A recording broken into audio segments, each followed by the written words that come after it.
Now broadcasting the Dr. Nilda Business Foresight Show, positioning your business with strategies for an extraordinary future.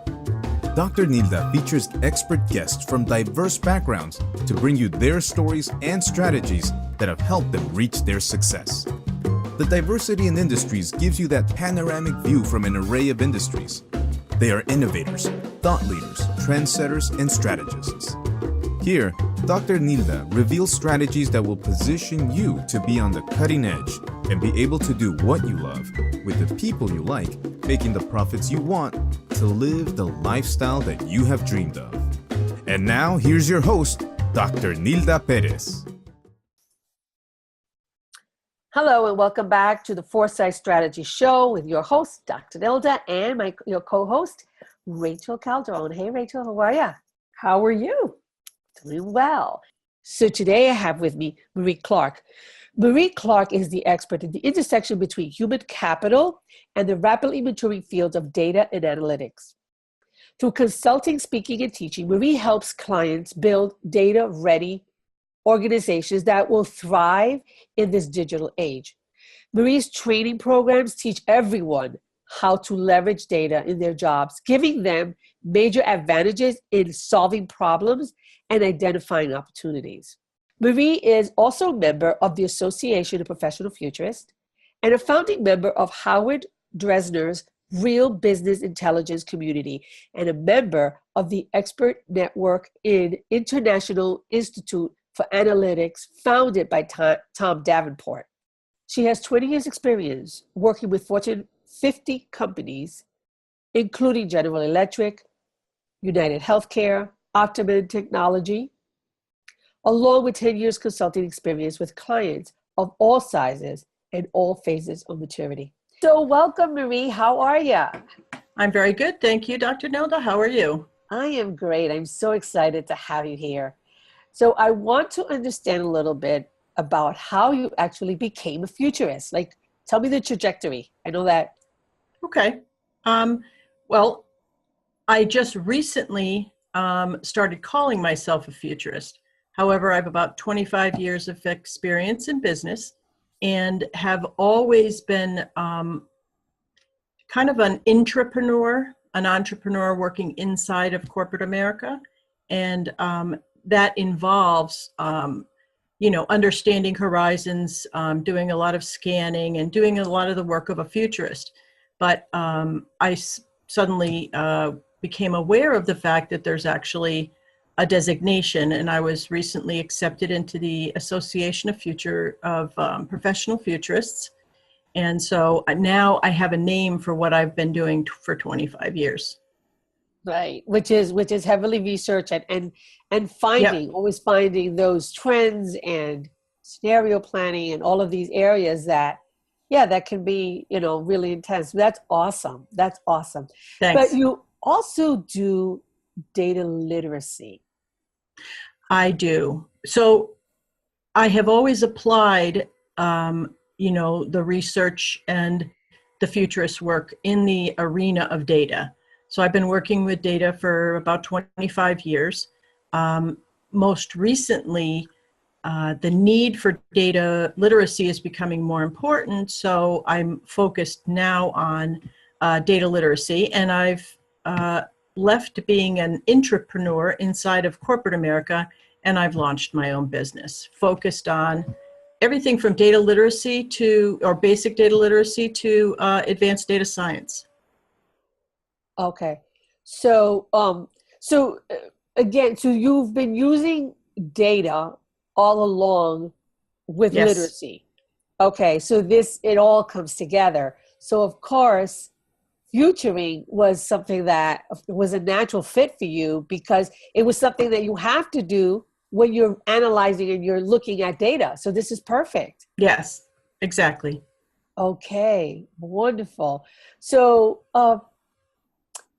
data literacy is more important why do you believe that it's more important in the 21st century than it ever was before? Well, I believe data literacy has always been important, and especially at the beginning kind of the computer age, back in, when computers were first introduced to the market, we started collecting lots and lots of data. However, what's happening right now and why it's becoming increasingly important is that when we considered processes in the past, we've always thought of them in 3 dimensions. We think about people, process, and platform. However, since, the 80s and the beginning of this computer age, we have collected so much data that it is now a 4-dimensional thing, or a 4-dimensional process when you're looking at creating something new in business or analyzing and performing or improving something. So it's no longer people, process, and platform. It's now people, process, platform, and data. So think about it. You've now added a 4th dimension, which is equivalent in size to those other 3. So that is why it is critical today that people understand data. It is no longer possible to ignore it. And those who are not data literate are going to experience increasing problems as we go forward. So with that being said, what exactly will happen to organizations that won't, I guess, be open to data literacy throughout their organization? Well, so people, many people really struggle with this concept of digital transformation. You'll hear everybody talk about it, but many people don't fully grasp what that means. So imagine back in the computer age, right? Our embracing of computer technology, using computers to do our job, at the beginning, it gave us some competitive advantage. After a while, it was an absolute must-have. Mm-hmm. And after a while, beyond that, those people who did not know how to use computers fell behind. Yes. So digital transformation is not just adding a data science department or automating a few processes. It is the complete culture shift of how you think about solving problems and creating opportunities, adding that 4th dimension data. And those people who, those organizations who do not embrace that 4th dimension will begin to suffer and will not be able to compete. And those individuals who do not embrace and understand data, at least at a basic data literacy level, will no longer be essential and relevant in the jobs that they do. And, Can you give us an example to the audience? Because I understand data because I come from a financial background. So data is for me, is very easy to, comprehend. But a lot of people really, I think, would shy away from this, being data literate because they're a little bit afraid of it. And for them, it might be a little too complex. So can you give them an example where it can kind of hit home? Yeah, it's not complex at all. Mm-hmm. It is understanding that there is data out there, both inside of the companies you work for or the processes that you use at home, as well as external data, right? Everybody's got data. The government has data, right? There's all kinds of publicly available data. So just kind of being aware of data, knowing that exists. And when you have a problem, I don't know, you have a problem at work. Let's say that there's been some kind of a slump in sales, right? Right. Okay. Perfect. You need to understand that, there is data available that may be able to assist you. So that's the first part, is just knowing and being aware that it exists. Mm-hmm. And then being able to think of places where you can get data. I have a great example. Let me do this. I have a friend who started a company, and she wanted to be able to size her market. And so she went around to all of these agencies saying, I need to know how many small businesses there are that are focused on design and on strategy. And no one could tell her that. The Small Business Administration couldn't tell her. Our local government couldn't tell her. So she gave some thought to the problem, and she said, you know, a small business is defined as someone who's filing a Schedule C along with their tax return. And one of the publicly available pieces of data is the title that they give themselves. So she basically said, I need to know all the people in this area that file a Schedule C and who have either design or strategy in their title. And so she went ahead and did that, and she was able to successfully size her market. Is she a data scientist? By no means. She is actually a marketing professional and a strategic marketing professional. But she was savvy enough to know that there must be a way to define this, my target population. There's got to be data somewhere that can help me. Okay, so she basically broke it down. She broke it down small enough so that people can say, oh, yes, that would be me. Yep, exactly. And that's how she was able to open up into that area. Okay, so organizations, what you're saying is that organization, company, no matter how big or small, because the example that you just gave was not somebody who had a huge company. She was a startup. Right. And she knew she needed to have this information. But do you find that people shy away from data? I know for many years, people that I've been around, and even myself, before I started getting more involved in data, in other words, before I started my master's, my master's, I had to do a lot of research. I needed to analyze data. And of course, when I went for my doctorate, even more so. But I find that I was one of those people that was very afraid of data. I was like, oh, I don't know what am I supposed to do with those numbers. I was afraid of statistics. And do you find that a lot of businesses shy away from searching for the information, and once they have the information, actually using it? Yes, it's well, first of all, not everybody needs to learn statistics, and not everybody needs to be an analyst, right?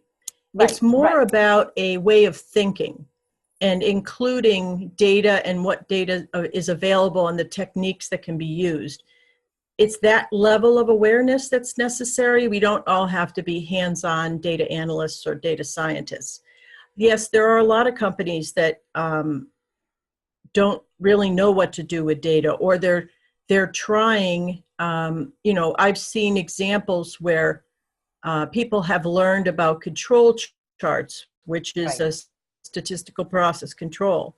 And I saw one organization, they had a team in India producing 300 control charts a day. I have no idea who was looking at them. And if they understood what they were doing, they would realize that they were measuring a process that could not be controlled with a control chart, but they were producing 300 a day. And I have no idea how many people were involved, but there was a significant effort. So, people either shy away from data or they embrace it, but don't really understand how to use it effectively. I see both of those things happening. But with the example that you gave earlier, I would say that you don't necessarily need to be a mathematician if you want to. I mean, because the data that that you guys or your friend was looking for was something completely different. She was actually looking for titles and people with there were certain things that she was looking for. So data doesn't necessarily have to only be numeric. Am I correct? Absolutely. Okay. Okay. Yep. Wonderful. I'm huge. I always have been huge on spreadsheets and understanding spreadsheets and being able to do projections and looking at my business from a very analytical standpoint. As a matter of fact, a few days ago, I was with some friends and I told them, because they're, again, brilliant women, but their business was like, they have like all of these moving parts and nobody really like kind of communicates with the other. So I said, if you have this spreadsheet, you're able to look at the information in one place and it makes it easier. And so they were like, "Oh my God, you're so organized, you drive me nuts." But it's that chart makes it easier for me. So Excel is my best friend. I use it for everything. And that's really data analysis. That's data literate. So you Yes. have that information and you can look at it in one place rather than having to pull from different places to be able to create the information or to be able to gather information that's very abstract when it's all over the place. And when you have it in one place, you start seeing patterns. You start, right, you start seeing patterns. You start seeing, what's working, what isn't working. Things are much easier measured when you have it on a spreadsheet. Would you agree? Absolutely agree. But I also, if you will allow me, I want to give a slightly different, an additional definition to data literacy. Yes. So what you're talking about is absolute data literacy, and it does really enhance the work that we do. And for some of us, we love spreadsheets. I personally am a spreadsheet fanatic. I measure everything. But the reason I am so passionate about data literacy and I'm such an evangelist is because I had an experience in 2011. My daughter was diagnosed with a severe health issue. And the doctors, in order to come to the diagnosis, they used kind of a facial analysis software. They took photographs of her and they fed it into a computer algorithm, and they came up with this diagnosis. Now, I've been teaching algorithmic thinking and I've been teaching advanced analytics for 25 years. The diagnosis that they gave me did not make sense. However, because a doctor said it and because the computer said so, I didn't challenge that at first. It took me about 2 years. First, I had to overcome, the loss of having this diagnosis at all and all of the things that we were facing, right? And I had to adjust my life around her needs. But so once my brain started functioning again, I started to think, wait a minute, how is that even possible? That can't be possible. Something's wrong. So as time went on, the diagnosis made less and less sense. So about 2 years, now we're talking about like 2013, 2014, right. I started to get very vocal. And I started talking to every doctor that would listen to me and say, something's wrong. This diagnosis is not correct. Well, 7 years and 3 doctors later, we finally discovered what the issue is.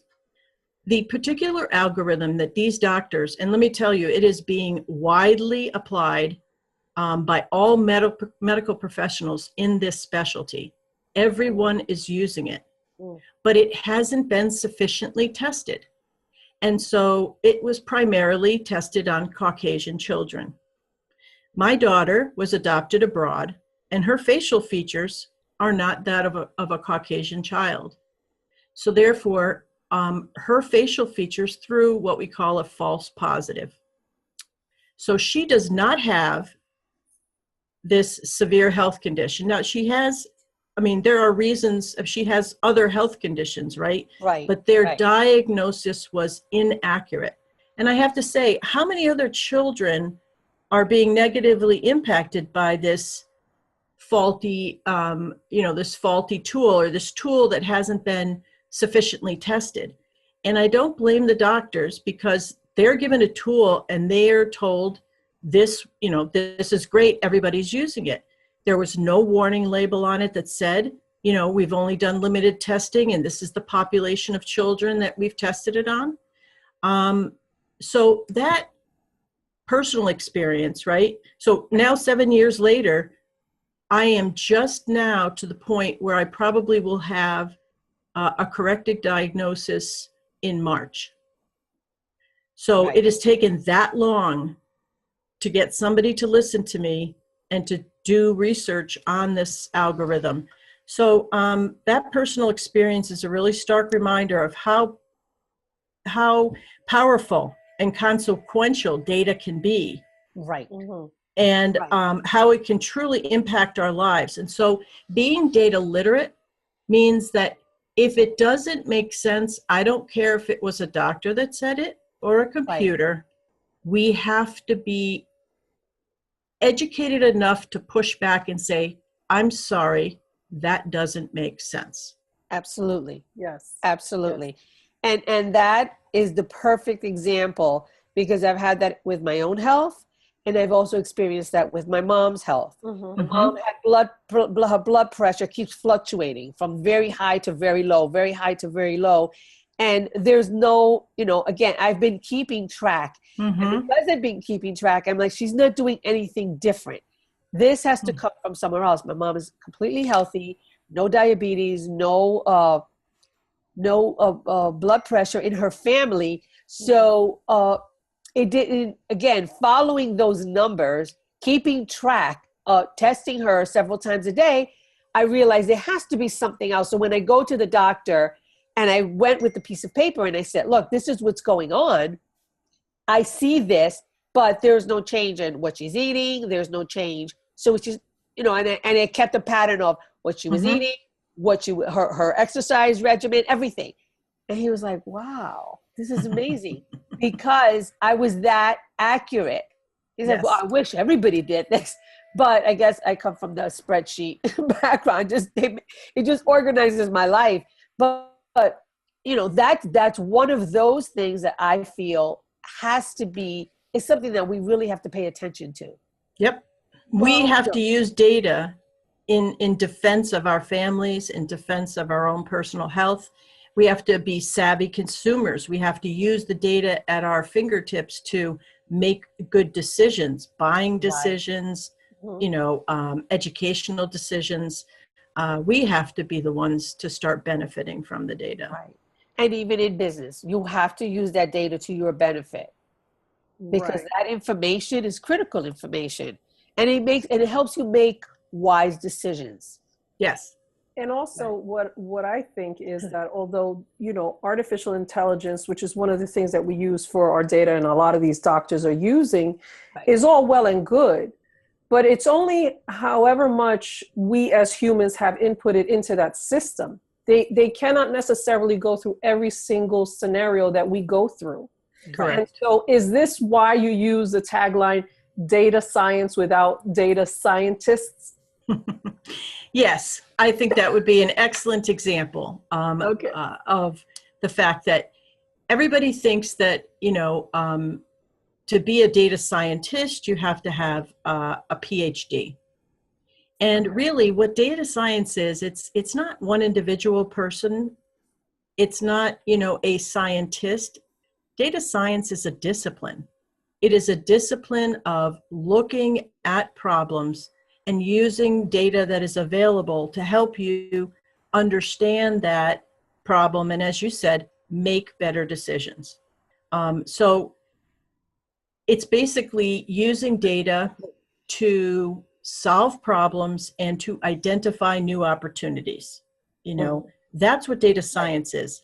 And it has nothing to do. Now, do we need PhD level data scientists? There is no doubt. Absolutely. They certainly have an important role, but they can't be the only ones data literate. It's about every single one of us has to get better at tracking things, seeking patterns, asking questions, being critical. Right. And only then are we going to really experience that digital transformation that everybody is talking about. Right.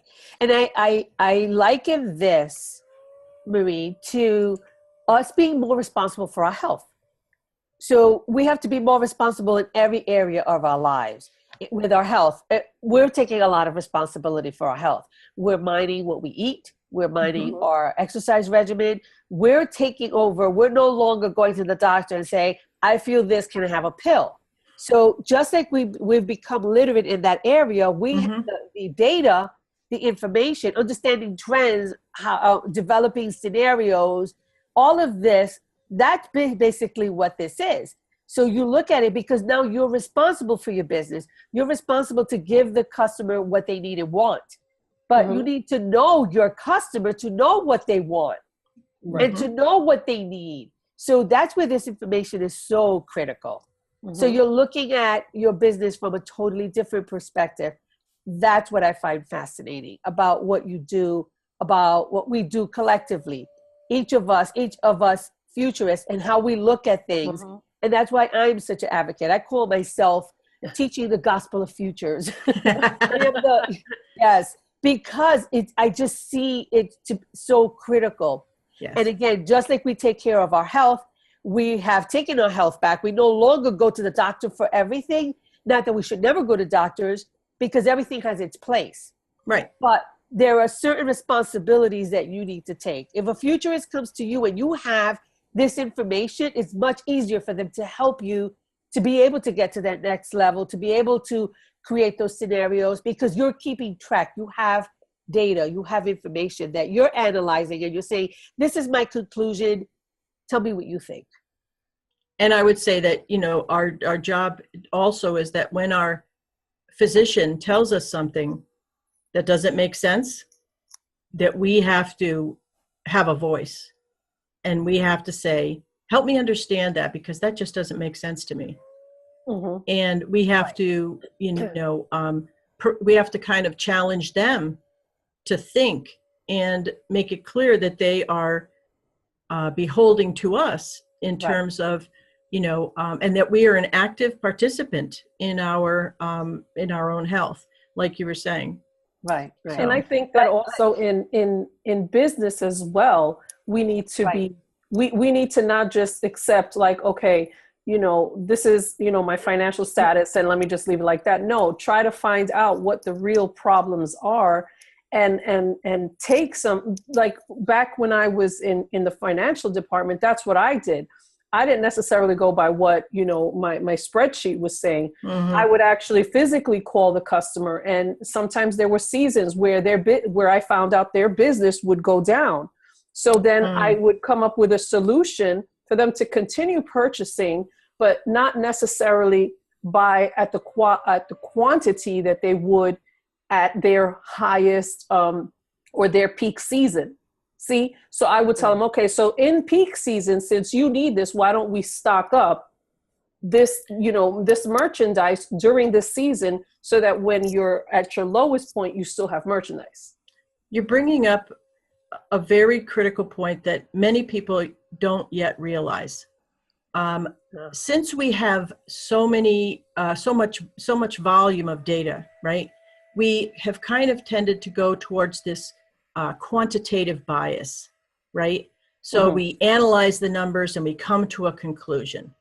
But what you're talking about is the collection of qualitative data, calling the customer, talking to people. We've kind of lost sight of the need for qualitative data. And in order to combat the quantitative bias, they're now introducing, because of course we have to have a new name for everything, right? Of course. So data's it's not quantitative, it's big, right? So now we have data called thick data. And what that means is that is really just the renaming of qualitative data. And it is essential, especially as futurists, because the methods we use to predict the future, many of them are based on past performance. Correct. And so what are you not going to see? You're not going to see what's coming that we've never experienced before. Right. And there's a great example of Nokia, right? Nokia was, everybody had Nokias back in the day when we used flip phones, right? Right. And they had an ethnographer in China who was studying how the Chinese people were using cell phone technology and what the introduction of smartphones would mean to them. And she came back to Nokia and she said, this smartphone thing is going to be huge. And they said, we've got millions of data points and they're not telling us that. You only interviewed 100 people. That can't possibly be true. Well, how many people own a Nokia today? I don't think anybody. Well, my mom, but she's 85.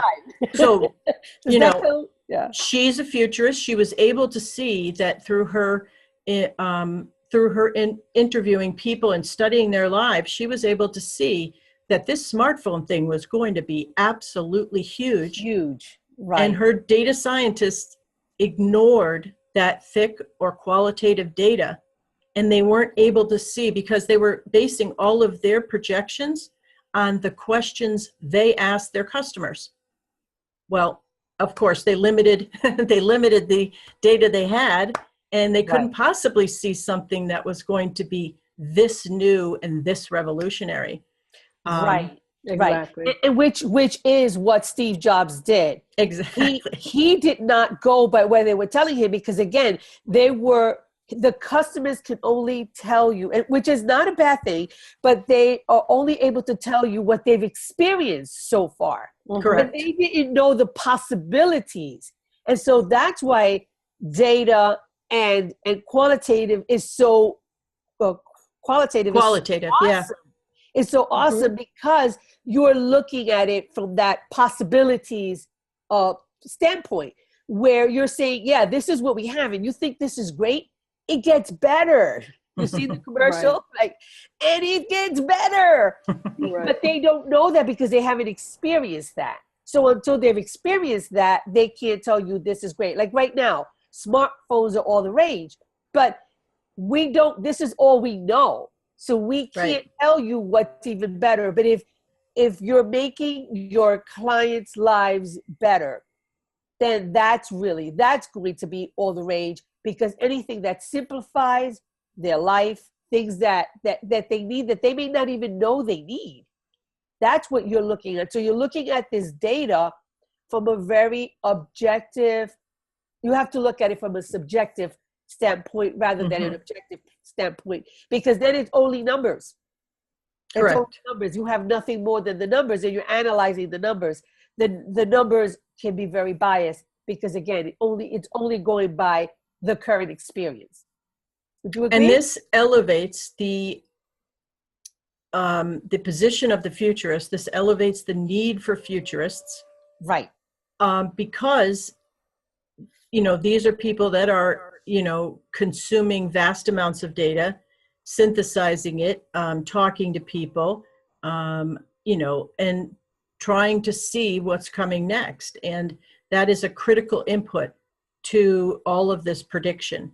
And so we're in a very good field right now. Yeah, that's excellent.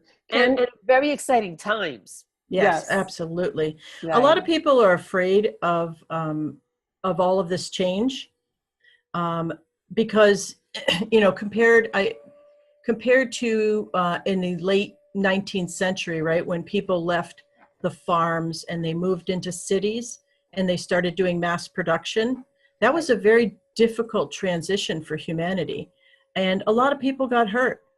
This time they're predicting that going from the computer age into this fourth industrial revolution that they're terming the cyber physical age will happen at 10 times the speed and 300 times the scale. Right. So we will feel this transformation that we are entering. People have no idea how fast it's going to happen and how much it's going to impact.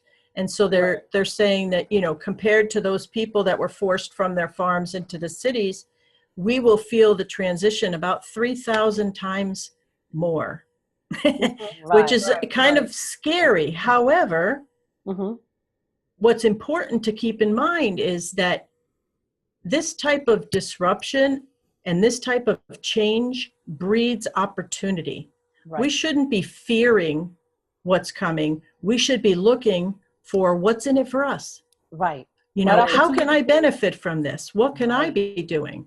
This is the biggest, this is literally the biggest opportunity since the late 19th century. This is absolutely huge.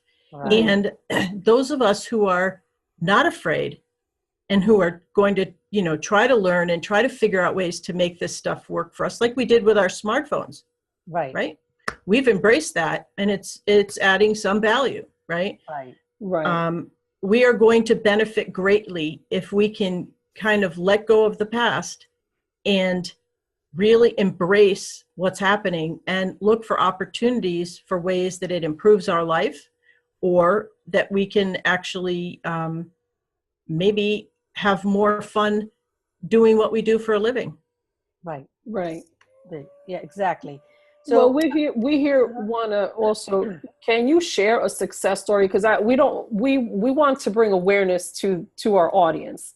And right. sometimes, like you said, disruption can be a little bit scary, but there's no need to be scared, because I'd like you to share at least one success story that could benefit the audience. Yes, absolutely. Right now, the average worker is experiencing what we're calling robophobia. They're terrified for their job.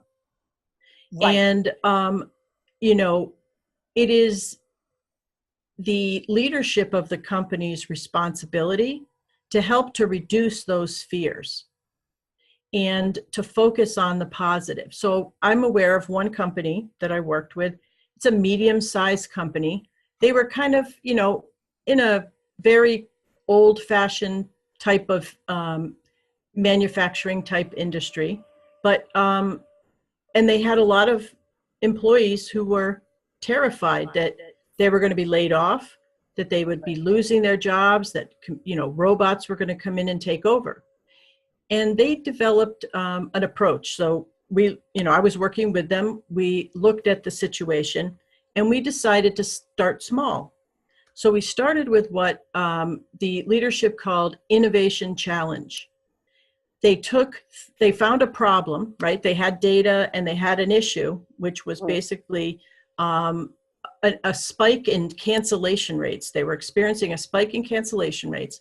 So they brought together a team of 3 brave volunteers, right? Those people who were willing to raise their hand and say, I don't know how I'm going to do this, but let's, 3 of us are going to get together and try to solve this problem. Leadership got all of the employees focused on the work of these 3 people, encouraging them, supporting them. There was a lot of positive support for these 3 people.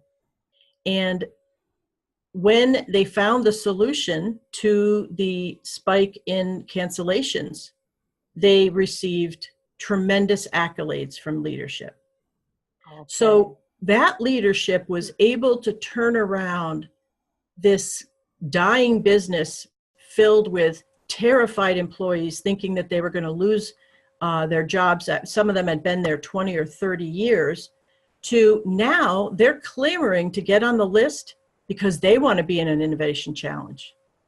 And you don't have to be a data scientist. You could be a domain expert, maybe somebody who's in an operational call center who kind of understands what the customers are talking about when they do cancellations. Right. And so you pull together teams of people.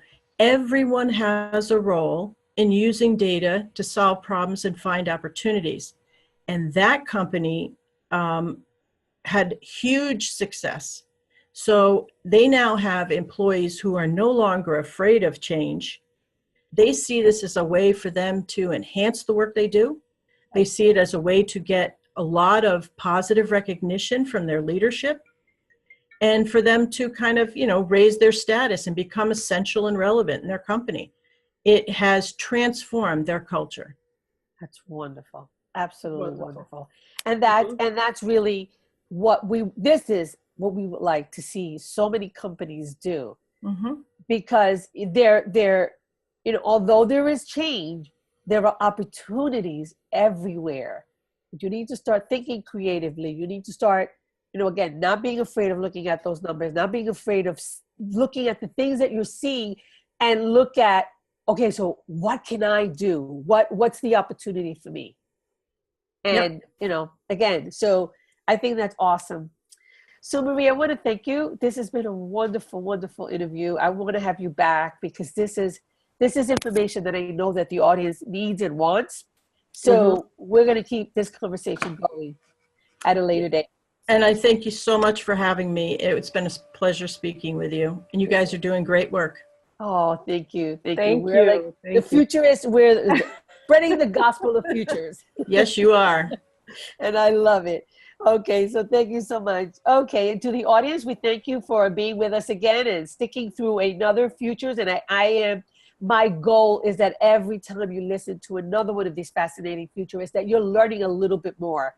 So we're going to get you there. We're moving you right along. And this is, I'm praying that you're getting, discoveries with every futurist that we bring. All right, guys, until next week, we'll see you. Bye-bye. Bye. Thank you for listening to the Foresight Strategy Show.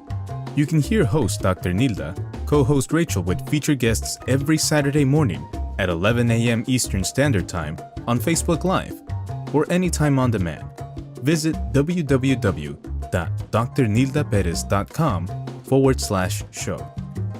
For more information, sign up to our Foresight Strategies Insider newsletter, a $10 value for free at www.drnildaperez.com/newsletter.